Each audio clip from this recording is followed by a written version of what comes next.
Well, we finally have the unveiling of what should be the last two LEGO Star Wars sets in 2026 based on The Mandalorian, and I feel like this is a bit of a welcome moment for the community. The Mandalorian fatigue when it comes to LEGO Star Wars is definitely real, but I also feel like I'm maybe in a bit of the minority here, and you guys can let me know in the comments down below, because I actually do kind of like both of these sets overall from what I can see here at least quite a bit, and I feel like they are stronger play sets compared to a lot of the other sets that we've gotten this year from LEGO Star Wars, so I'm personally pretty excited to actually get these in hand when they release and experience them in person. Alright, getting right on into it with our first set, we have the 75453 Offworld Sandcrawler and Mudhorn. This set is going to release on August 1st for $200. It comes with 1,683 pieces, and we have 6 minifigs in the set as well. We have Grogu, the Mandalorian, Kuiil, and then 3 Jawas as well. 3 off-world Jawas as they are called. You notice that they are designed a little bit differently. We have them in gray rather than brown, and that's kind of the main talking point about this Sandcrawler, is that it's not brown like they traditionally would be on Tatooine at least, but we have it done in all gray. And the main reasoning for this, obviously it's based on The Mandalorian Season 1, is that it's on the planet Arvala 7, I believe is how you pronounce that. So it is certainly different. It's like a different, we have different Jawas on this planet basically. So the Sandcrawler, their outfit design, their robes, it's all a little bit different. They're in gray rather than brown. And honestly, the box art, I think, looks really, really good. It just looks fantastic to me. And the Sandcrawler as well actually looks pretty sizable. To be honest, the way LEGO Star Wars has been going over the past handful of years, I expected the Sandcrawler to be more downsized than it looks like here. Obviously, in person, when we see it, it'll give a bit more of that actual vibe. But from everything I can tell, I think the Sandcrawler actually looks quite decently sized. I'm decently happy with actually how it's going to end up looking overall, and it looks like we have a pretty nice interior with the Sandcrawler too. Definitely lots of play functionality and things going on in there. And then as well, you even have some additional play features in being able to access obviously the cockpit where the Jawas can fit inside. That does look a little cramped to me, but you can fit all of the Jawas inside of the cockpit for that Sandcrawler at least. You have the loading ramp as well, and the tracks as well should be fully functional, and it looks like you have the ability to steer the Sandcrawler and raise and lower that front loading ramp by just twisting a couple of knobs on the back of the build. So some great play features it looks like it has. Like I said, my main concern with this set was just going to be the scale of it, and actually, okay, how much of a downsized Sandcrawler are we going to get? And from everything I see here, it definitely, I'm definitely like, okay, I'm a bit excited for this set, and getting the Mudhorn as well, I think is pretty awesome. Then too, one thing I didn't mention when it comes to the minifigs is the Mandalorian. This is a whole new version of the Mandalorian that we are getting that should be, you would expect, exclusive to this set, where he's got a bunch of the mud actually on him from his fight with the Mudhorn. I think that is really, really awesome to actually see. Of course, getting Kuiil as well is great too. Some exclusive Jawa minifigs as well. Just all in all, the minifig selection, I think, for me, looks like it's going to be pretty good, actually. And the Mudhorn build as well, I think that's pretty awesome to get. It looks pretty good to me as well, like scaled decently as well compared to the Mandalorian. That's just going to be fun, I think. The one kind of issue I just really, at this point, have with this set is just that it should have come out years ago. We have so many Mandalorian sets in 2026. This would have been a perfect set a couple of years ago because it's based on Season 1. Why did LEGO wait to actually make something like this? We don't need it in 2026. We could have used it a couple of years ago. So that's just kind of, honestly, my biggest gripe with this set is that we don't need it now. But I do genuinely think it is going to be a pretty good set. $200, I'm not sure how I feel about that price point there. I'm going to really save my thoughts on the price points, at least for the set, until I get it in hand, and then I can really get that feel for it. But $200, maybe an extra Jawa or something like that, maybe an exclusive version of Grogu or something like that. Just something a little bit more to just give you a little bit more value for money, I definitely think would have been nice. Hopefully more printed pieces here as well, but knowing LEGO, it's probably going to be some stickers. And then moving on, we have the 75454 Imperial Remnant AT-AT with INT-4. This set is also going to release on August 1st for $160. It comes with 1,453 pieces, and then we have 7 total minifigures. We have Grogu, the Mandalorian, an Imperial Remnant Warlord, that one you see in the movie. Then we have an AT-AT driver, and then 3 Imperial Remnant Snowtroopers, although it's kind of weird. The ones without the cloth on their masks are called Imperial Remnant Snowtroopers, and then the one with it on is called just a general Snowtrooper, but it's all part of the Imperial Remnant, so I don't understand why they're just not all called Imperial Remnant Snowtroopers. That doesn't make sense to me. And then same thing with the AT-AT driver. It should be an Imperial Remnant AT-AT driver. So that's just a little weird. When I first saw this and looked at the minifigs, I was like, huh, okay. The naming, just the consistency there just doesn't seem to be there. But when it comes to the minifigs themselves, I feel like the Imperial Remnant Warlord is going to be a huge draw for this set, and having seen the movie, I really like his design a lot. I love how the fur for his jacket runs through the waist and legs. That just looks really good to me, so definitely one I feel like a lot of people will want to have. Then we have a slight update to the AT-AT driver. Instead of using sand blue, it's now done in gray for the main kind of parts of his outfit. Just something a little bit of a change up, which is always nice. And then we have the Imperial Remnant Snowtroopers.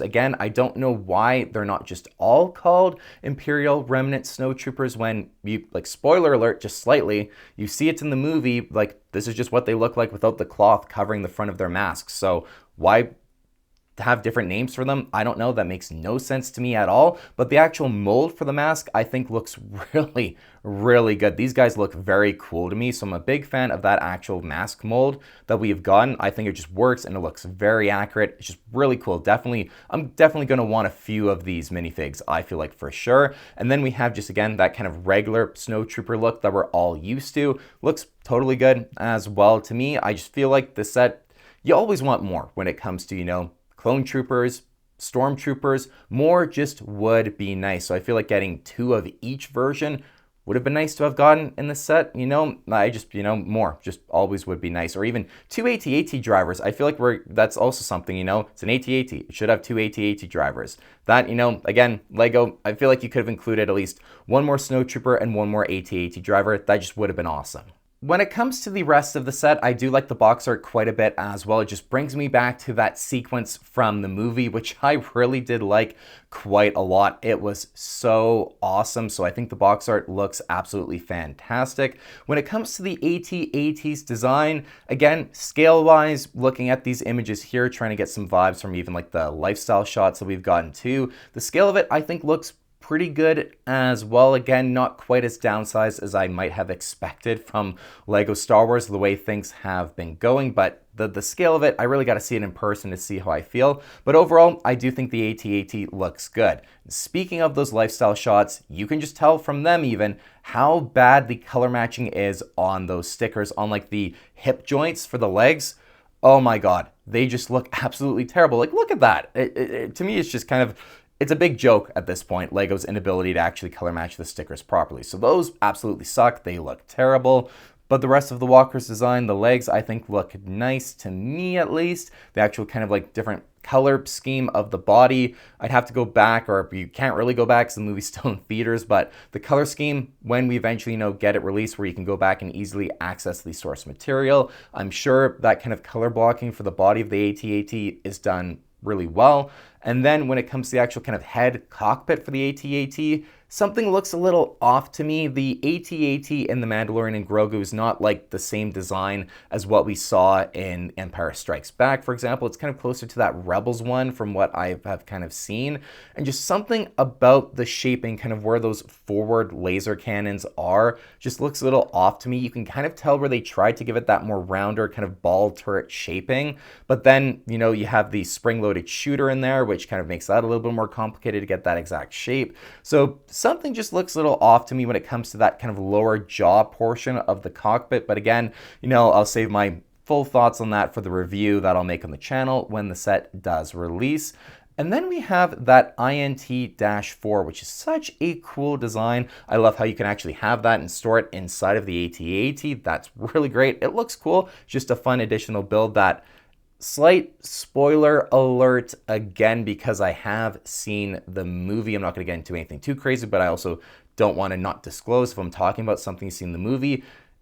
So with that out of the way, it's just nice that we get that included with the AT-AT, because that would have been something, had they not included it, would have felt like, okay, I feel like that was missing to complete the scene. So I am really happy that LEGO did include that, as well as one of the snow speeders, which again, you do they are inside the AT-ATs at least. Now for $160, I'm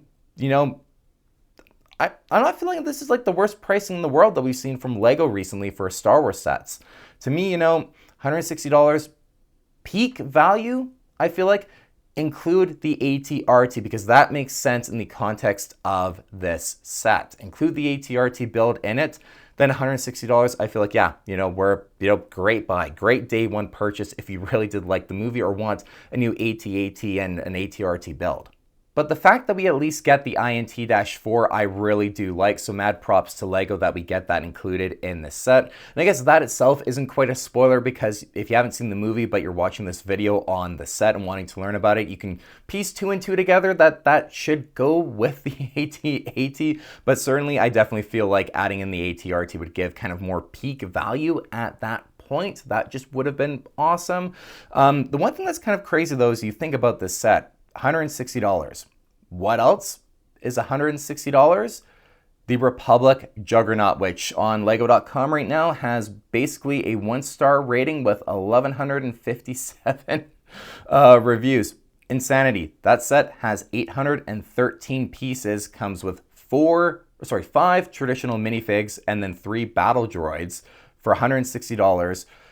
And then seeing what you get from that going then to the AT-AT, I mean, that's pretty crazy to me that LEGO is charging the same thing for this set as they did for the clone, as the community kind of calls it, the tiny tank, it's wild to me that they're actually asking the same price for that.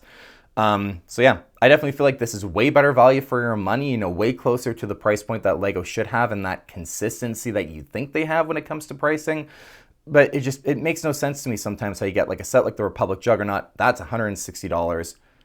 But then this AT-AT is also $160. And I believe, actually, isn't the Battle Felucia MTT also $160?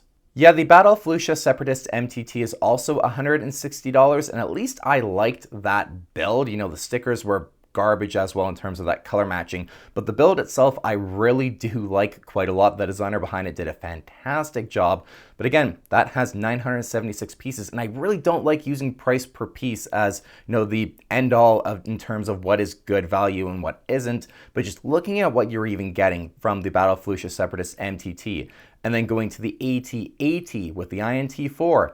This just feels like, to me, quite better value for your money. So that price point with LEGO, I don't get, maybe this is them kind of, correcting it a little bit and giving better value for money with some of these sets. I don't know. I know there's going to be people who aren't happy with this even for $160, but in comparison to what we've been getting, this is definitely, in my opinion, a step in the right direction. But when I get in person, I'll have a better feel as to how I feel in terms of this set's value for your money. But anyways, like I've said, I'm fairly excited for these two sets, which doesn't always happen when it comes to LEGO Star Wars lately. And I feel like if we were going to get more sets based on The Mandalorian, these are two not bad of ones to have actually gotten. Like the AT-AT to me is a no-brainer set for LEGO to have made. So I'm trying to look at it that way at least, instead of, oh man, not more Mandalorian sets. But of course, I'll be reviewing these once they do release, as close to release date as I possibly can, at least on the channel. Speaking of which, I'm still working on my review of the new Razor Crest, which is hopefully going to be done pretty soon here as well, but I'll be making reviews of both of these on the channel. Let me know what you think of these sets in the comments down below, and if you want to support the LEGO Star Wars videos that I make, please consider subscribing to my YouTube channel. As always, my name is Justin, and I'll see you guys on the next LEGO Star Wars video on Obi-Wan Studios.